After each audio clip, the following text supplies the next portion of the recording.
En direct.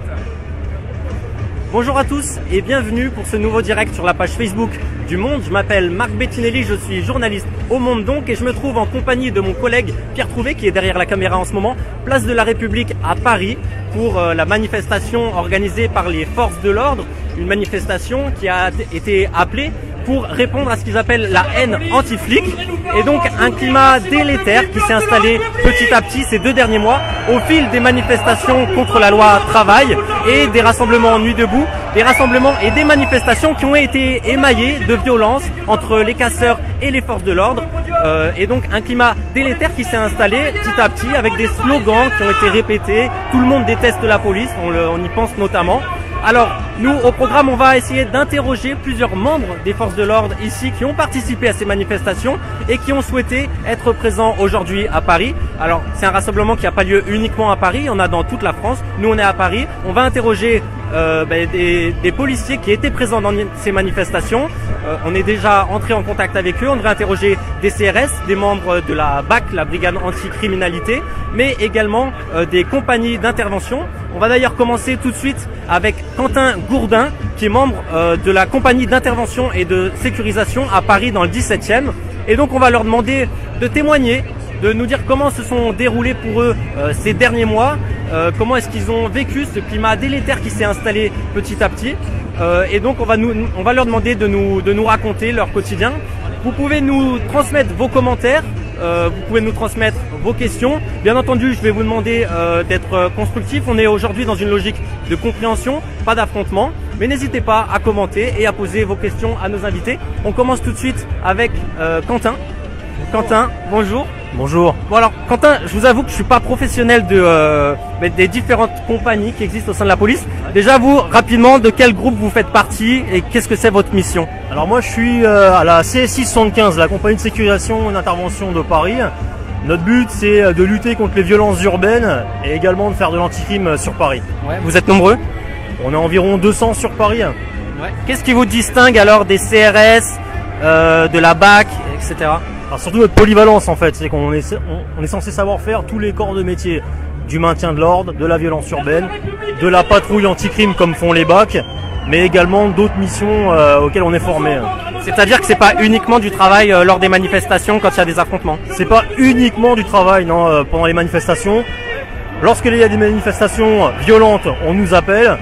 Mais notre quotidien, c'est pas que ça, c'est aussi la patrouille dans la rue, à lutter contre la délinquance des quartiers chauds de la capitale. Ouais. Alors ces 2 derniers mois, vous avez participé, vous, à des manifestations, à l'encadrement de manifestations contre la loi travail, ouais, ou peut-être Nuit debout également? Absolument, ouais. À Paris? Ouais, tout à fait, ici même d'ailleurs. D'accord. Est-ce que vous pouvez nous détailler un peu ce qu'était votre rôle lors de ces manifestations? En fait, notre rôle était d'encadrer les manifestants et de s'assurer de la bonne évacuation des sites quand les ordres étaient donnés pour évacuer la place par exemple. Ouais, les ordres, c'était quoi les ordres? Est-ce que vous les avez vus évoluer? Les ordres c'était quoi? Juste d'encadrer ces manifestations? Encadrer pour qu'il n'y ait pas de dérapage, qu'il n'y ait pas de casse, surtout pareil éventuellement à l'arrivée des casseurs sur place et que tout se passe surtout dans le calme. Ça n'a pas toujours été le cas, je dois bien l'avouer.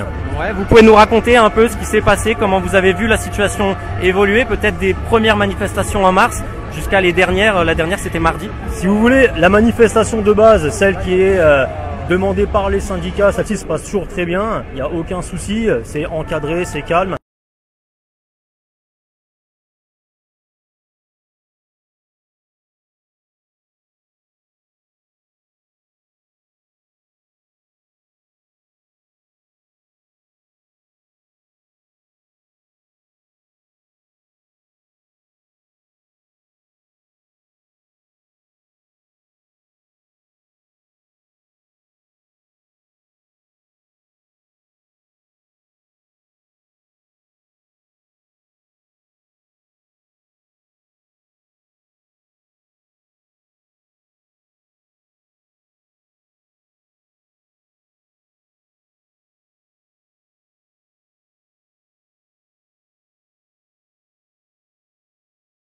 À votre point de vue et donc à ce que vous avez vécu. Faire attention parce qu'il faut se remettre dans le contexte. On est souvent un peu manipulé par les vidéos qui circulent sur internet où on n'a qu'une petite fraction de ce qui s'est vraiment passé. On sait pas tout. C'est difficile avec juste 30 secondes de vidéo de savoir ce qui s'est passé en amont. c'est compliqué de porter un jugement.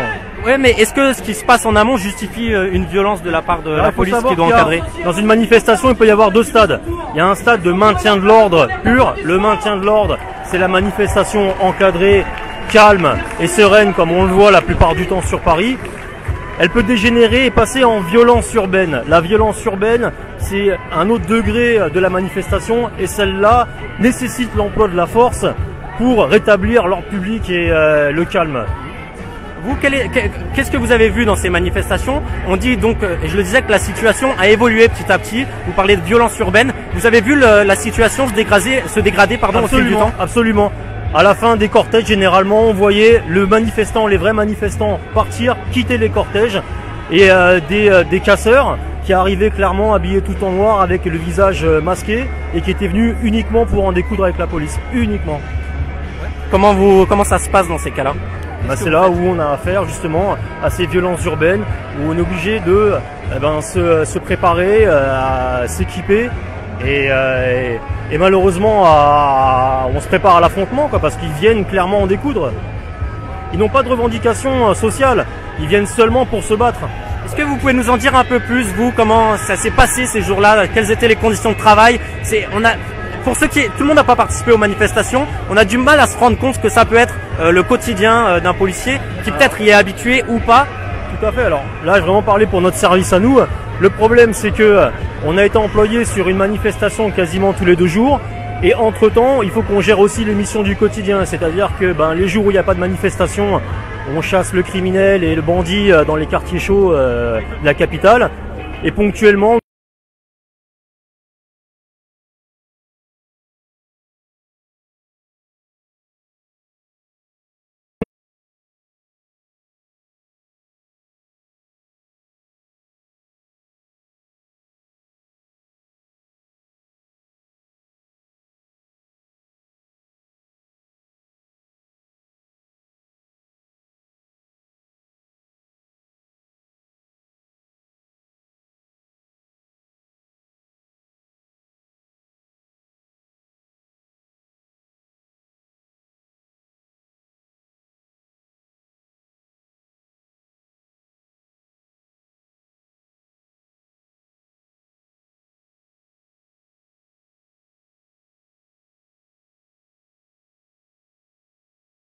Projectiles être envoyés, concrètement, vous pouvez nous en dire plus? On a des pavés, des bouteilles, des fumigènes, on a eu des feux d'artifice, des bombes agricoles, on a eu un peu de tout quoi. Tout ce qui passait sous la main, ils vidaient les poubelles, ils regardaient ce qui était bon à jeter et puis ils les balançaient. Voilà. Okay. Bien sûr, ils y mettaient le feu à la poubelle après. Et quels sont vos ordres dans ces cas-là? Parce que je vous avoue qu'on a parfois eu du mal à comprendre. Certains de ces casseurs étaient repérés avant même d'arriver dans la manifestation et n'ont pas été forcément interpellés. Ouais. D'autres l'étaient. Certains manifestants pacifiques ont été interpellés parfois, enfin présumés pacifiques. Je n'étais pas. Alors pour ce qui est des pacifiques ou présumés pacifiques qui ont été interpellés, ça j'ai jamais eu le cas, j'ai jamais vu. Par contre, effectivement, il y a certaines personnes qu'on connaît, on sait que ce sont des gens violents, mais on peut pas interpeller des personnes si elles n'ont rien fait. Donc on le sait, elles sont là, on les surveille. Mais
on est de retour, place de la République, on a des petits soucis de connexion, mais on est toujours avec des membres des forces de l'ordre qui nous racontent leur quotidien au fil de ces derniers mois, au fil de ces manifestations contre la loi travail. violence qui les a opposés à des casseurs. Et donc il nous raconte, on est en train de parler de ce climat de défiance qui s'est installé petit à petit. Quentin, on continue avec vous. Ouais. Est-ce que vous avez senti justement le climat se tendre petit à petit avec la population? Alors je rappelle que il y a un point de départ à tout ça, c'était les attaques. C'est bon. On est de nouveau en direct place de la République avec nos soucis de connexion toujours. Et on continue donc à parler de ce climat de défiance qui s'est installé petit à petit entre les forces de l'ordre et la population. Puis de novembre, du 13 novembre. Alors, Quentin, je rappelle que vous êtes membre des compagnies de sécurisation et d'intervention 75, donc à Paris dans le 17e. Est-ce que vous avez vu, vous, ce climat de défiance petit à petit s'installer? Alors, la population, on n'a pas vraiment senti d'hostilité